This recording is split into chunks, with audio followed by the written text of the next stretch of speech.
Hi, everyone. My name is Lane Cook, and I am a partner with LawyerLisa. And today we're going to talk about a little bit of an innovation in South Carolina that's kind of brand new as of July 1st for us.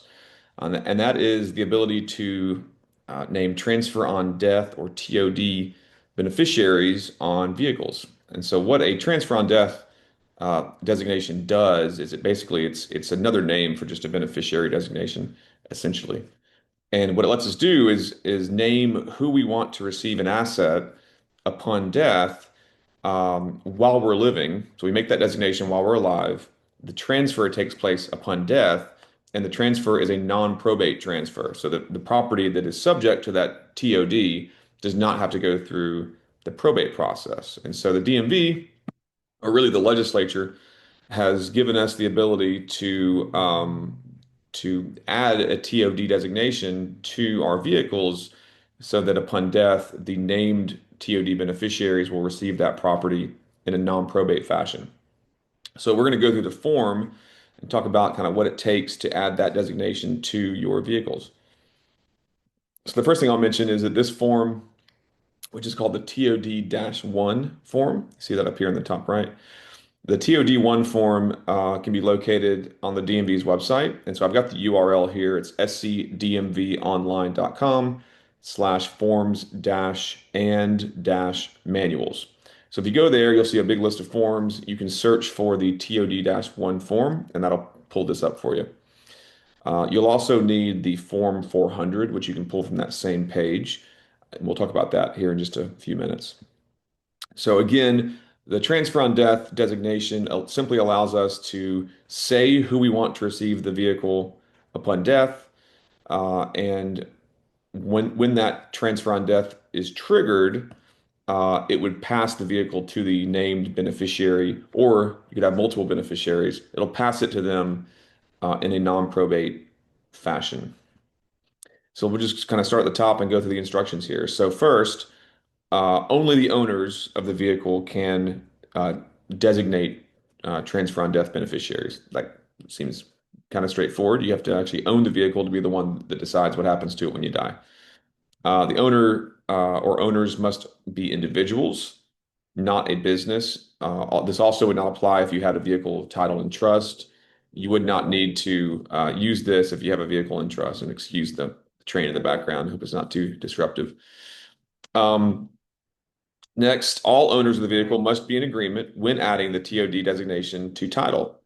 So what that means is if you own the vehicle with your spouse, for example, both you and your spouse would have to sign off on this form agreeing to add the TOD designation to the title. Um, Next, you will have to submit a $15 fee with this form. You will also have to submit the certificate of title to the vehicle and of course the form itself. Now, additionally, they don't say it up here, but you also have to submit a new Form 400 with this application. I'm not sure why they don't include that up here, but that does seem to be their intent because down here, you can see at the bottom, it says customers must also submit a completed Form 400. So there's that. And then what will happen once the DMV processes this and approves your packet, they will issue a new certificate of title, and that title is going to have the transfer on death designation on it. Okay. The next section here about lien holders, I'm going to kind of gloss over this. I think the presumption should be that if you're going to be doing this, you really need to have the vehicle paid off, not have any loans on it. And you'll have, at that point, you'll receive title to the vehicle and you can go through this process. Maybe there's some scenario where you would be able to get a lien holder to agree to let you add a transfer on death to the vehicle, but and that's what this section says basically is that if the lien holder signs off on it, you can do it, but otherwise you're going to have the title in hand, uh, which means you're going to have paid off the loan. So ownership restrictions. This is a big point here. So you if you own the vehicle jointly with somebody else, you cannot own it jointly with and as the connector between your names. Okay, and they call that an and relationship. You have to own it with, if it's owned jointly, you have to own it with or as the connector between your names in order to be able to use this form. And I'll explain briefly what that means. So an or connector would say that if one of the owners dies, then it automatically becomes the property of the surviving owner, and it does not have to go through probate. That's what's called a right of survivorship. So the or just creates a right of survivorship. The and connector does not have a right of survivorship. So it means that every separate owner, if and is the connector, every separate owner, their estates would handle upon their death their own interest in the vehicle. So if you and your spouse own the vehicle with and as the connector and you pass away, your estate has to handle your half of the car. And it would not just go automatically. And for that reason, that most of the time, people that want to have title held jointly want to have it with or as the connector. Because in a lot of cases, it kind of defeats the purpose to have it titled jointly, but not have or as the connector. So what they're saying is if you're going to have multiple owners and you're going to use this transfer on death form, you got to have or as the connector between your names. And I'll show you here on the Form 400 what that looks like if you were actually filling out a Form 400 to make that happen. Let's flip over here real quick. If you go down into the middle of section 1 where it says shared ownership, you'll see there's an and box and there's an or box. And so this is where you would actually choose on the Form 400 which form of joint ownership you're gonna have on title. So you would need to have or in order to use the transfer on death form. Okay. And then the next point here is that the person or persons that you name as beneficiaries on this transfer on death form have no control over or interest in the property or the vehicle um, until that TOD is actually triggered. So if you add your child as the transfer on death beneficiary, the child has no control over the property, no interest in the vehicle, nothing until you actually pass away and it transfers over to that child.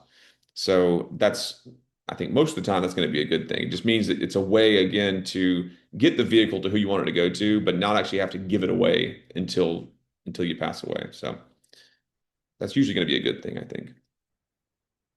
Okay. So this next section talks about how it's handled um, after the owner actually dies and title is going to be then transferred to the transfer on death beneficiary.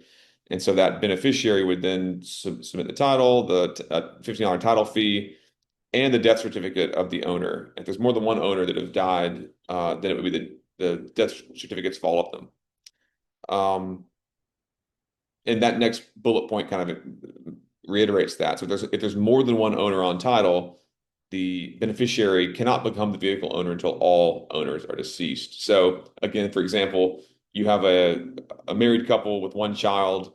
They want the vehicle to go to the child when they both die. They hold title jointly with or as the connector. But they add this TOD designation to their title, naming their son as the TOD beneficiary. So in that case, one of them passes away, one of the spouses, then the surviving spouse will now own the vehicle solely. And it's not until that surviving spouse passes away that then the vehicle passes to that child who is named as the TOD beneficiary. Okay, and another interesting point here, if you are going to name more than one beneficiary on this form, then the way that they're going to receive title after that TOD is triggered is going to be with an and connector.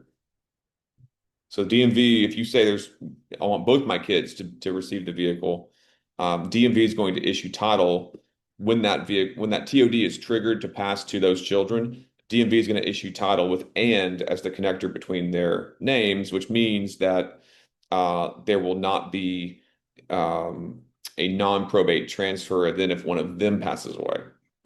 So just something to keep in mind.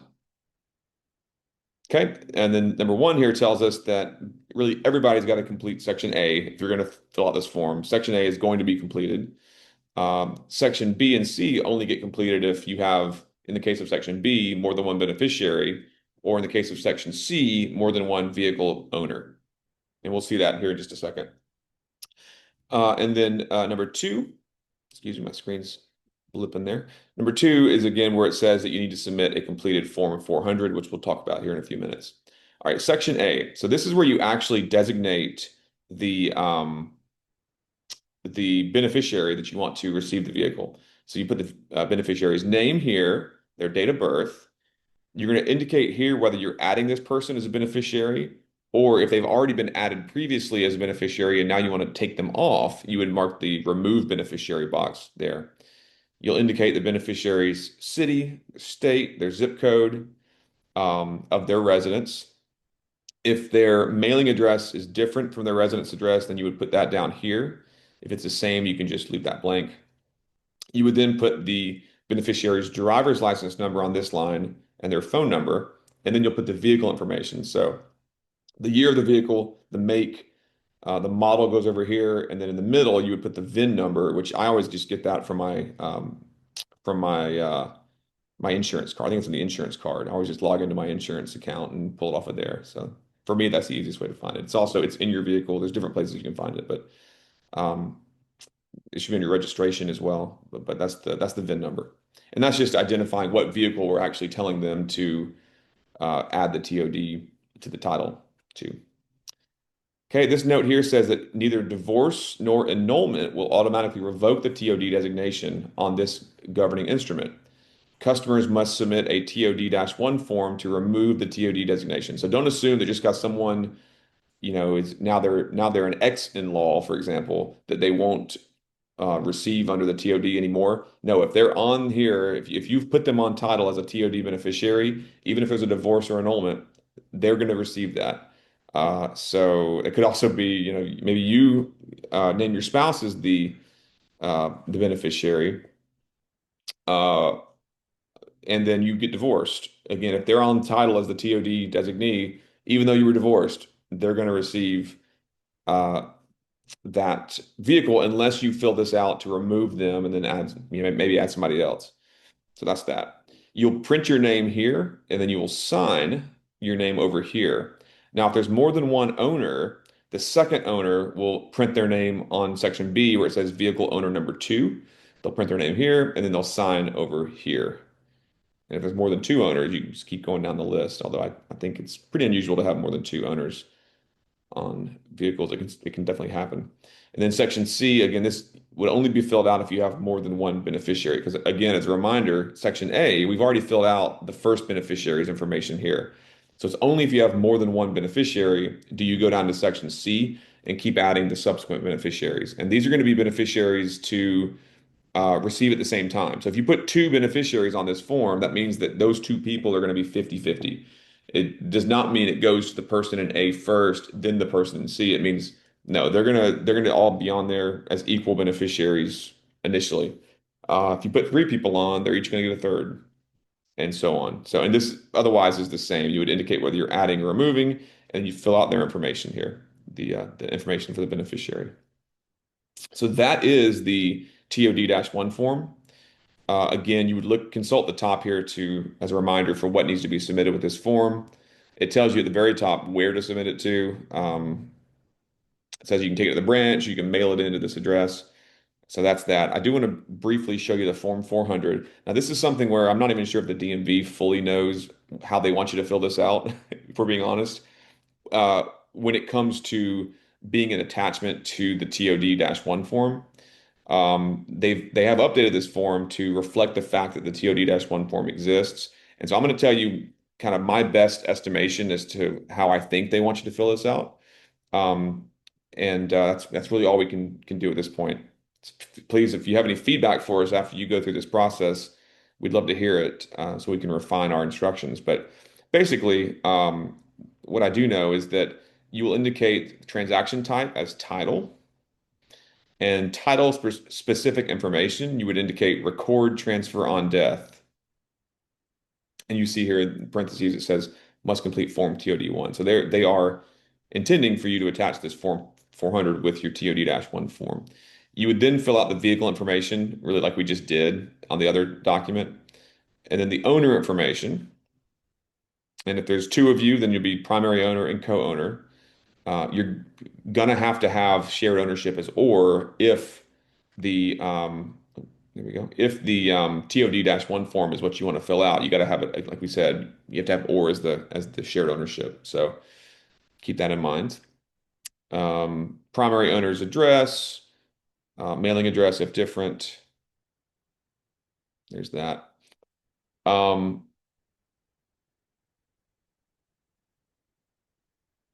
okay, you can see whether or not you need to update your voter registration information. That's going to be up to you. Leasing information that shouldn't apply in this situation.